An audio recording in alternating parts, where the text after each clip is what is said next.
Ադրբեջանի նախագահը նաև 20,000 մարդու նկատմամբ համաներում է կիրառում, պարոն Վարդանյանի մեղադրանքներից ցանկը շատ է, ինչպես նաև մեր մյուս հայրենակիցներ, դուք ինչ սպասելիք ունեք, արդյոք քաղաքական բանակցություններով այս հարցերը կլուծվեն, թե ընդհանրապես չեն լուծվի եւ Ադրբեջանի համար հայ-ռազմագերիների վերադարձի հարցը այսպես տաբու փակված թեմա է, հատկապես քաղաքական գործիչներն ինչ սպասել։ Ես գիտեմ, որ այդ ուղղությամբ բանակցություններ գնում են տարբեր մակարդակներում,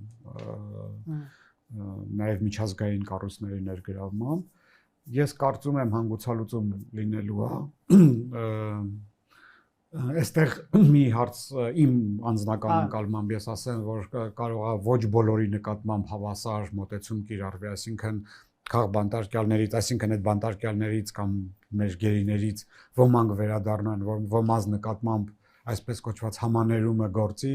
ոմանց նկատմամբ մի փոքր ավելի մեծ բարդություններ կառաջանան, բայց ես կարծում եմ այդ հարցը կլուծվի։ Դա կարող է լինի իմ կարծիքով, եթե մեզ հաջողվի իրականում այդ հայ-ադրբեջանական համաձայնագիրը ի վերջո ստորագրել, ինչն էլ էլի այտենց շատ վիճելի հարց է ու